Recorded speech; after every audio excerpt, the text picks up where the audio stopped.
Welcome to Team Perry's Step Out of Line podcast, featuring co-hosts Perry and Lori Finkelstein. Together, they explore, meet, and share inspirational stories with guests who have made a positive impact in today's world. This podcast resonates with our hope to make this world a better place one step at a time through love, acceptance, and uplifting conversations.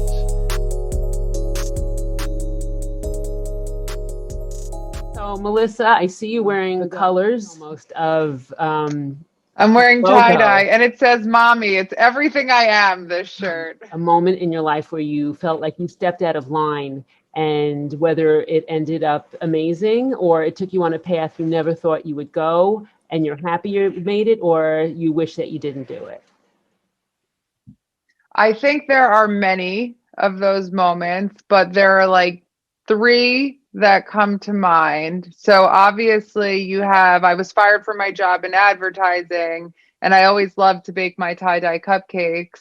I was known for them at the time just because I'm a home baker, and I went to my brother's office crying, and he actually said, "Go home, bake your cupcakes, we'll start a business together." And I am so eternally grateful for my brother, and Baked by Melissa would not exist today without him. His belief in me, his partnership, we founded the company together, and his vision and push, he pushed me. I would never have had the guts and confidence in myself to do what we did if it weren't for him and his vision.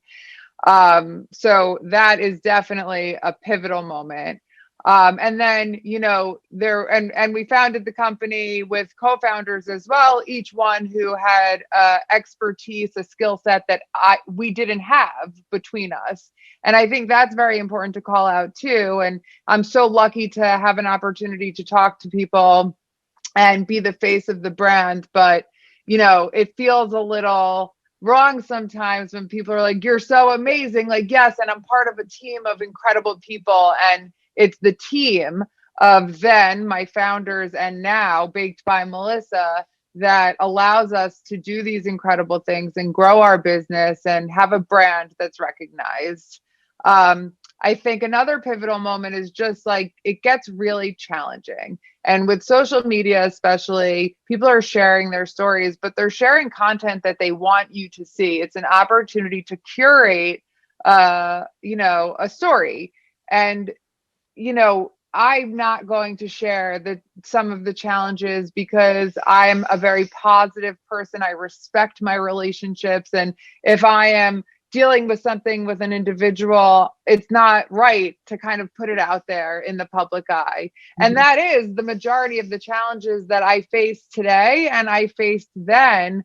When you're working with people, whether it's your co-founders or your team, there are challenges every single day, and learning how to respond to those challenges in a way that is on brand, if you will. And, right as a leader, because you're always leading by example. I think for me, it was a very pivotal moment where I said, I am always going to do what's right.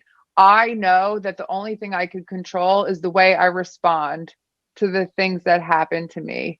Everyone has their own perspective. And if you feel a certain way, then you're right. And it's up to me to respond in a way that affects change, but more importantly, solutions. And I think that was very pivotal because, when you're in a business that you founded, there's a lot of passion and emotion. And the more love you have, the harder it is sometimes to, see things perfectly clear. Right. And that's a challenge. But I think the way you respond to those challenges define you. And then the third pivotal moment was on December 5th, 2019, almost 13 years into this business. We founded the company in the summer of 2008. I've always worked alongside an incredible CEO. One of them was my brother. And then we hired someone to replace him because my brother is a board entrepreneur. He needed to go out and continue to build these new businesses. And we found out news that we had to, part ways with our CEO in December. And it was a surprise to me. My board decided that I am going to be the interim CEO. I never thought I wanted that job. It was completely outside of my comfort zone, but I obviously took it, and I thought it was going to be interim. It scared the bejesus out of me. It was so outside of my comfort zone, which I love to be out of my comfort zone. And, over the course of the next few months, we had our busiest holiday season ever. We had Valentine's Day, our single busiest week of the year, into a global pandemic. And I've learned, shame on me for not wanting to lead my own company. I'm the best person for the job of CEO. And as a woman, why didn't I advocate for myself? And, in hindsight, it's mind blowing. And so I just think it was a great experience that I've gone through, and a pivotal moment for me as a human being and a mother, first and foremost, that my dad always told me I could do anything I set my mind to. I sure can. And I think, my experiences over the past year with COVID and being thrown into this role I didn't think I wanted to be in, it was the most pivotal moment of my entire life. Right. I think people sometimes don't realize what they're capable of unless they're put in a position. We interviewed Brandon Steiner. I'm sure you know his name, sports guy, collectibles. He had multiple businesses. And he said the most exciting time of your life is when your back is against the wall and you don't know what to do, when you don't know what you're doing. And because we asked him, he had lost a business and he had since, started a new one. He said that is the most pivotal moment in your life. And it's the most exciting time. And I could imagine that's probably how you felt. It was the most exciting time of your life. And maybe you would not have been ready had it happened 3 years before or 4 years before. And now is the time that you stood up. You're a mom of two, you have two children. And how is women are always trying to balance their life with being a mom, being a wife, being a business owner. How do you find it? Do you find that you're giving 100% to everything? Do you feel like you're always running after yourself, trying to keep up? I mean, how do you manage it? I'm hoping that you have help. I don't. Well, I have an incredible husband, and he's my partner in every sense. He's an incredible father, and husband, and he definitely does more than the average dad. He's obsessed with our children and wants nothing more than to just play with them, and that's awesome. Right. But I think, if I'm being completely honest, I think my definition of happiness and success is working hard towards the things that you love. And I feel so incredibly fortunate to have an opportunity to work hard for my family and for Baked by Melissa. But I'd be lying if I said there were, no sacrifices. I'm also constantly cleaning, wiping down surfaces and bathing and, right. wiping everything. But I think what suffers is my balance. So everything I do is for my kids or for my company, my team, who is my everything also. And so I think I wish I could be more present for my immediate, my friends and even my parents. I don't live with them anymore. And I feel like I should be giving more, whatever. So I think that for me is the challenge. I'm a giver. That my love language is acts of service. I love to make people happy.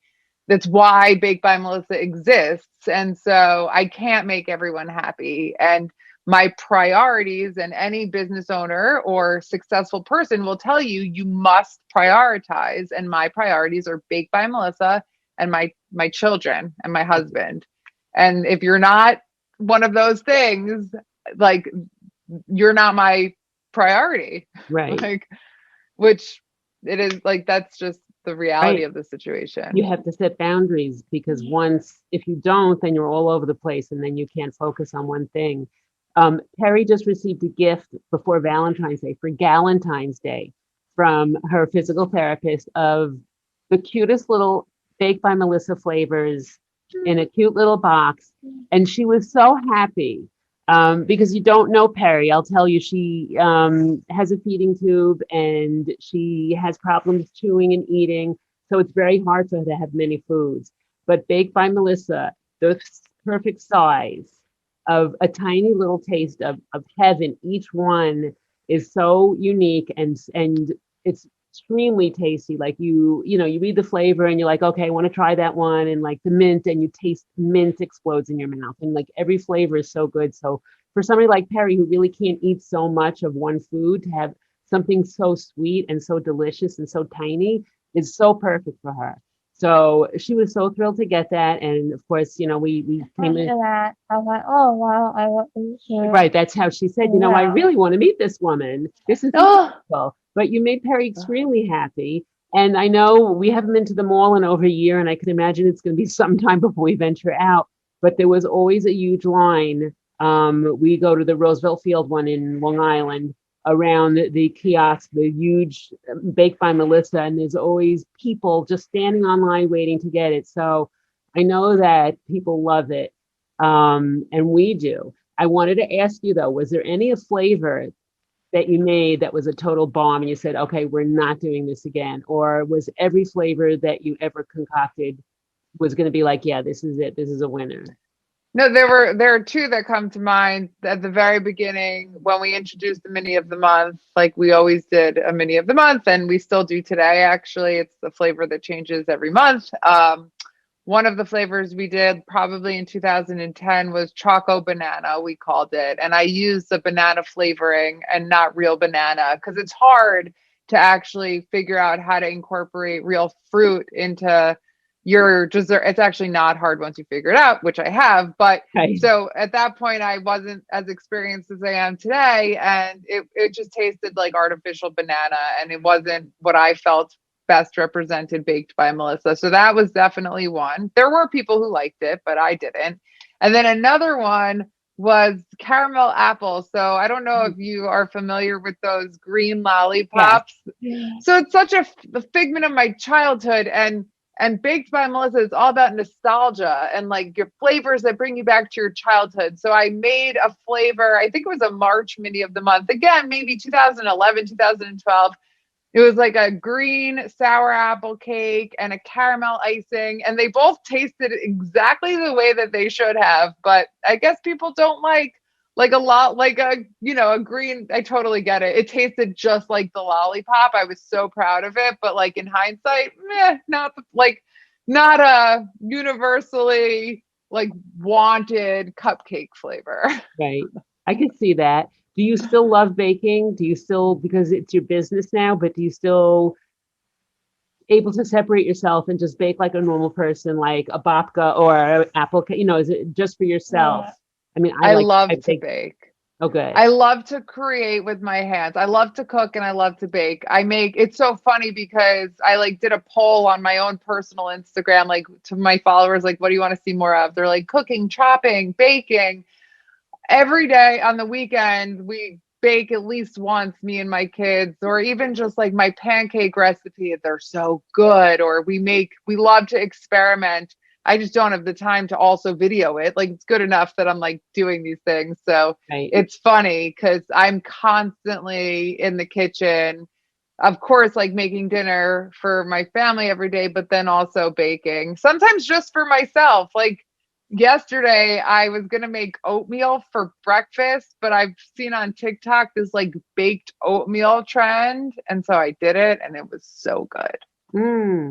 That'd be good cupcake. Yeah. Oh my God. A lot that I forget so nauseous. Right. Right. Like I know when we bake a massive amount, sometimes you look at it, you're like, I just can't eat that. Do you ever feel like that? Like I'm so done with eating sugary stuff.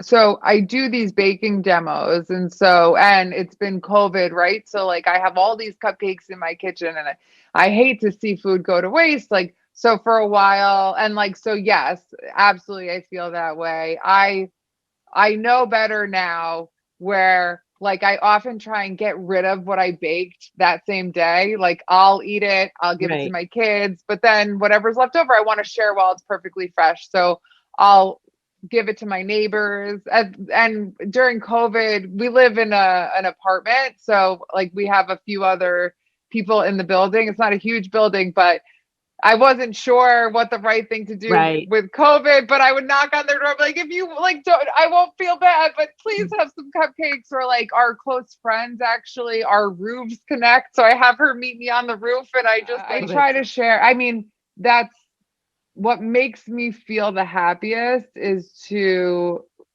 bake and give. Like that's how That's Bake by what you Melissa. are. I mean, you Yeah. said you were a giver, and I think baking is a large part of that. You always want to do something for somebody else. You and your brother, when you were younger, used to play entrepreneur and used to come up with business ideas and play. My sister and I killed each other. We used to fight. And we used to sing songs and do like plays, so that was fun. But we probably would have been better off coming up with entrepreneur ideas. Was that the start, do you think, of a spark in both you and your brother? That you knew that when you were older you would do something amazing? Did you have that? Like you knew when you were younger, this is fun. I'm going to do this with my, and he's the first person you ran to when To be you fair, yeah, I always looked up to my brother. Like, I think it's like a very little sister, big brother relationship where like, he would have friends over, I would follow them around, or I would even bake for them sometimes. And we come from an entrepreneurial family, but he always had this like huge interest in business. And I looked up to him. So I did too. And at the beginning, like they were his ideas that like we would talk about together, and like often based on my personality or like, the brand always kind of had a piece of me in it. So it's all very interesting. But and then he had businesses that he started before Baked by Melissa that I would help him any way I possibly could, whether it was like putting stickers on things or, just talking through ideas. It's just a really fun game, I think. And I got that from my brother. And so, and like, I was like, you and your sister fought. Well, my brother told me what to do and I did it. So like, and there was still a lot of that when we started Baked by Melissa, but nobody supports me or inspires my creativity like my brother. Oh, that's so awesome to hear. I love that. You're also a philanthropist, and I was reading that you support a lot of different nonprofits, which is amazing, which of course we love. And I don't know if you know this, but Perry had asked Baked by Melissa for a gift card for a raffle we were doing for High Lifeline and a few years ago, and your company like immediately sent her one, and we were so excited because I think that year, some years are harder than others to get prizes. It was, a small prize, but it was like, oh, this is so great. This is like so nice. And it was the start of us, I think, that year being able to get more things from more people, because you say, oh, I just got a raffle prize from Baked by Melissa. What can you do? Anything else? Any flavors that you want to see happen? Cannoli, did you say? We love cannoli. I love the hard. cannoli. So we've done cannoli. You have? Oh, yeah, we'll have to bring it back. Bring it back. Bring it back. It's so good. It's so funny because I had never made a cannoli before, and I think we've done it twice, but they're only around for a very short period of time. It's very easy to miss. Right. And like making cannoli cream, it's not complicated at all. Right. You should check if you really love cannolis, because this is what I did to develop the flavor. I literally Googled like cannoli cream recipe. It's ricotta, a little bit of sugar, and like chocolate chips, and and maybe a little cinnamon and like a squeeze of lemon or something. Right. But once you make it, it's like you can eat a cannoli whenever you want. It's so good. But on top of the cupcake is and the perfect bite. Perfect bite. And they're very, very pretty. It really makes a beautiful gift. We were very excited. And I said like it was the perfect size. So you can't really go wrong with it. It was awesome. And tell your brother he's aces. I will. Okay. He'll appreciate it.